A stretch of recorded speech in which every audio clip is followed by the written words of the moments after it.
διαφημιστικά διαλύματα. Κύριε Παναγιωταρέα. Ευχαριστώ πάρα πολύ. Κύριε Σακοπιάκο, είστε ο πρόεδρος των εργαζομένων των υπαλλήλων της Ομοσπονδίας των Εργαζομένων του Υπουργείου Πολιτισμού. Ωραία, τα είπατε. Έχουμε 20 σωματεία, 10.000 υπάλληλους. Και υπάρχει ένα. Πέστε μου κάτι. 3,5 χρόνια τώρα, γιατί εμείς στην αλήθεια τώρα ανακαλύψαμε το παγόβουνο και ασχολούμαστε μαζί του και ίσως μόνο την κορυφή του. Ενός Υπουργείου. Ενός. Επειδή έχει να πέσει ο Γενικός Γραμματέας. Κάθε Υπουργείο πήδαγε από τον 5ο Γενικό Γραμματέα και στο Σακοπιάκο με συγχωρείτε. Δηλαδή θα ήμασταν νεκροταφείο, όχι κυβέρνηση. Λοιπόν, αυτά όλα ήταν γνωστά σε εσάς. Η σχέση του κ. Ζαχόπουλου με την κυρία, ή ότι η κυρία είχε ταλέντα ή άλλοι κινηματογραφιστών, ότι όλα αυτά τα πράγματα τα ξέρατε σε αυτά. Κοιτάξτε, είχατε ακούσει τίποτα? Κύριε Πεντεντέρη, στο προηγούμενο ζήτημα που κουβεντιάζατε δεν μπορούμε να βοηθήσουμε. Γι' αυτό δεν πήγα στο προηγούμενο, πήγα σε αυτό. Για τον κύριο Ανδριανό. Όμως, στο Υπουργείο Πολιτισμού έχω πει από την πρώτη στιγμή που αυτή η επικοινωνιακή καταιγίδα έπεσε επάνω μας και επειδή όπως έχετε διαπιστώσει μέχρι τώρα, κανένας από τα διοικητικά στελέχη και από τα πολιτικά στελέχη του Υπουργείου δεν έχουν βγει να τοποθετηθούν και εμείς προσπαθήσαμε να συμβάλλουμε όσο το δυνατόν. Τώρα, ο κύριος Λιάπης τι είναι ο Κακομοίρης? Πήγε πριν από 2 μήνες στο Υπουργείο και μάλιστα το πρώτο που έκανε περίκοψε αρμοδιότητες του κύριου Ζαχόπουλου. Ο κύριος Λιάπης όμως μπορεί να έχει δώσει μια οδηγία που να λέει κανένας να μην μιλήσει. Είναι ένα ζήτημα αυτό. Υπάρχει αυτό. Μπορεί να έχει δώσει μια οδηγία που να λέει κανένας. Με συγχωρείτε, έχει έρθει κανένας. Έχει μιλήσει κανένας. Εκτός από κάποια συνδικαλιστικά στελέχη. Με εσάς, με τον κύριο. Από τα συνδικαλιστικά στελέχη μόνο. Τα διάφορα συνδικαλιστικά στελέχη. Θέλω λοιπόν να σας πω όμως ότι από την πρώτη στιγμή, και θυμάστε το βράδυ της Πέμπτης στο κεντρικό δελτίο, προσπαθήσαμε να πούμε κάποια πράγματα. Διαφωνώ απολύτως με αυτό που είπε ο κύριος Γιακουμάτος. Απολύτως. Ο κύριος Καραμαλής βεβαίως δεν γνωρίζει τα 2.500 στελέχη που είναι βιλαέτη της κυβέρνησης που κερδίζει τις εκλογές. Της εκάστοτε κυβέρνησης, βεβαίως. Είναι βιλαέτη. Φεύγουνε από τα πολιτικά στελέχη. Και είναι και περίπου άλλοι τόσοι. Οι οποίοι. Όχι, εγώ δεν είμαι πολιτικός τέλεχος, εγώ είμαι συνδικαλιστικός τέλεχος, κύριε Παναγιωταρέα. Και έχω έρθει ως εδώ και έχω έρθει εδώ και έχω έρθει εδώ με την ιδιότητα τη συγκεκριμένη του Προέδρου των Εργαζομένων. Βεβαίως. Του Προέδρου. Μου λέτε αν έχω πολιτική άποψη. Αν ανήκω σε πολιτικό κόμμα. Βεβαίως και ανήκω σε πολιτικό κόμμα και βεβαίως και έχω και πολιτική άποψη. Εδώ πέρα όμως έχω έρθει ως Πρόεδρος των Εργαζομένων του Υπουργείου Πολιτισμού. Και η στάση και η συμπεριφορά η δική μου από την πρώτη στιγμή μέχρι τώρα είναι αυτή. Ο Πρωθυπουργός δεν διορίζει σε πάνελ, κύριε Πρόεδρε. Παρακαλώ. Ο Πρωθυπουργός δεν στέλνει σε πάνελ με την ιδιότητα του συνδικαστή, βάζει πολιτικά στελέχη για να φέρει σε πέρας μια πολιτική. Θα ακούσετε, κύριε Γιακουμάτη, θα ακούσετε. Λέω το εξής. Μπορεί από τα 2.500 στελέχη που διορίστηκαν, τα 2.500 είναι ο κεντρικός κορμός, τα 2.500 στελέχη να μην τα ξέρει ο Πρωθυπουργός. Το συγκεκριμένο όμως, τον Ζαχόπουλο τον ήξερε. Τι ήξερε? Τον ήξερε πάρα πολύ καλά. Τον έφερε ως σκληρό άντρα του Υπουργείου.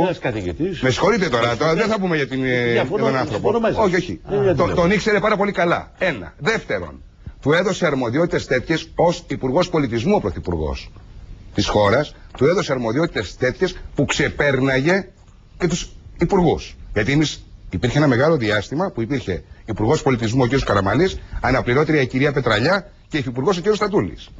Γνωρίζετε πάρα πολύ καλά ότι σε ό,τι αφορά. Και σε σέβομαι και σε εκτιμώ. Και σε ό,τι αφορά. Είσαι στο εργασιακό χώρο καταξιός. Θα σου πω κάτι. Είναι ο πρώτος πρωθυπουργός που του συμβαίνει να επιβάτησε στο καράβι. Όχι, δεν θα το πω σε αυτό. Εγώ θέλω να πω το εξής.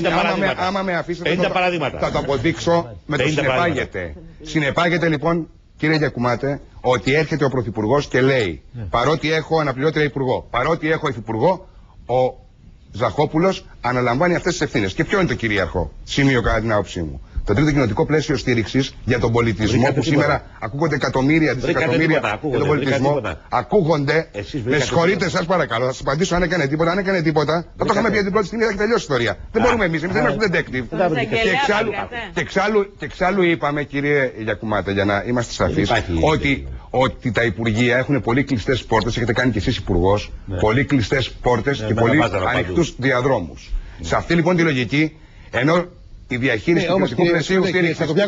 Μου φύγατε γιατί εγώ άλλο ρώταγα τόση ώρα και τώρα φύγατε μου κάνετε ανάλυση πάλι για το κοινωνικό πλαίσιο στήριξης. Όχι, δεν έχει αποδειχθεί τίποτα. Όχι, εγώ θέλω να καταλάβω. Τη διαφορά, μισό λεπτό. Υπήρχε ειδικός γραμματέας, υπήρχε γενικός γραμματέας και υπογραφή υπουργού. Έκανα μια ερώτηση και απαντάτε άλλο. Τα έχω ακούσει αυτά όλα. Η ερώτηση τα έχω ακούσει όλα. Η ερώτησή μου είναι μία. 3,5 χρόνια ο κύριος Ζαχόπουλος διοικούσε, υποτίθεται, το Υπουργείο Πολιτισμού, συνεπικουρούμενος υποτίθεται από μια κυρία, της οποίας το βασικό προσόν ήταν η φιλενάδα του. Καλά τα λέω. Ακριβώς. Αυτό. Εσείς είχατε πάρει χαμπάρι τίποτα? Όχι βέβαια. Μα τι λέτε? Τα ξέρουμε εμείς με την εσφόρτη. Εσείς πώς το μάθατε δηλαδή? Πώς το μάθατε? Όταν το μάθατε? 1,5 χρόνο. Εμείς δεν το ξέραμε. Δεν το ξέραμε 1,5 χρόνο πριν. Δεν το ξέραμε 1,5 χρόνο πριν. Και να σας πω και κάτι άλλο. Εμείς δεν πρόκειται να πούμε ούτε στο ροζ ούτε στο κίτρινο, κύριε Πρεδεντέρη. Σας παρακαλώ πολύ.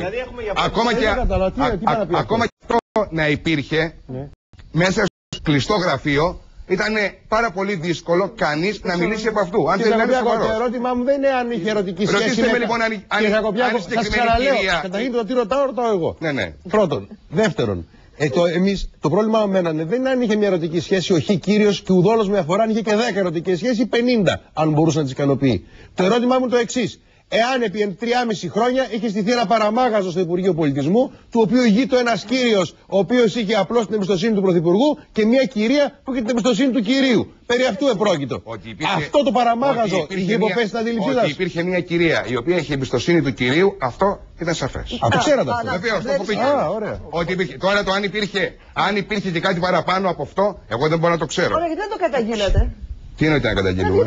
Να σας πω, κυρία Παναγιωταρέα. Θα με αφήσετε να μιλήσω? Βεβαίως. Ευχαριστώ πολύ. Γιατί δεν βγήκατε να πείτε, μια βγαίνετε ως συνδικαλιστής και τα λέτε τα πάντα και τα καταγγείλετε, να πείτε, μα τι κατάσταση είναι αυτή με το παραμάγαζο του κυρίου εδώ, της κυρίας?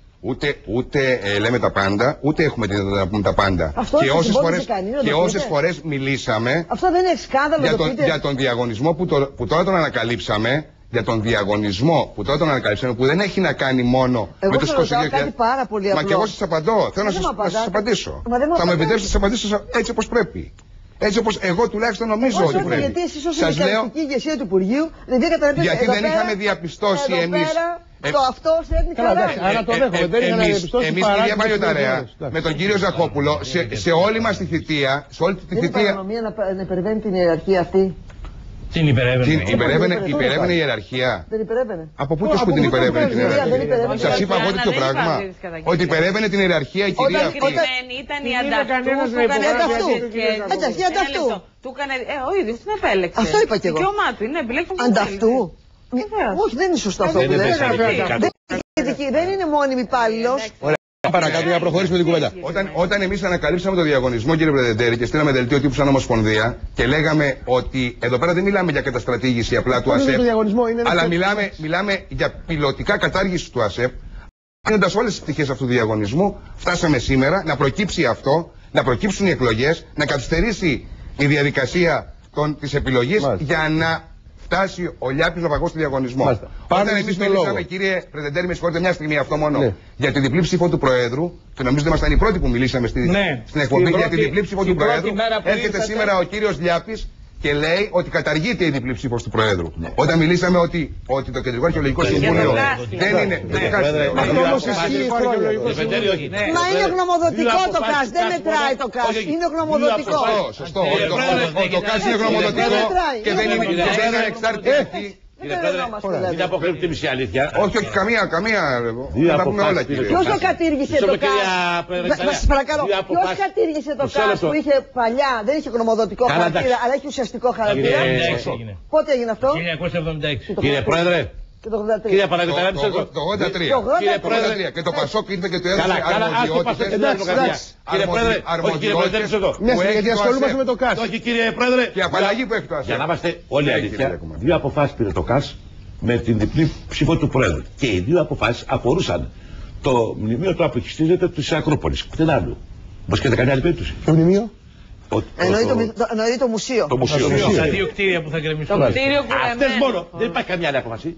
Αυτό το λέτε όμως. Κοιτάξτε το καλύτερα. Ορίστε. Κοιτάξτε το Να μου καλύτερα. τους δώσετε. Θα χαρώ πολύ. Κύριε Γιακουμάτε, όταν ο κύριος Τσακοπιάκος το είπε για πρώτη φορά ότι ψάξτε και τη διπλή ψήφο του Προέδρου την πρώτη μέρα που ήρθε στο Μέγκα, εμένα μου έκανε ιδιαίτερη εντύπωση αυτό και λέω... Ναι, αλλά τότε ο Υπουργός γιατί πάνε εδώ και... Για να δούμε. Γιατί είναι μόνο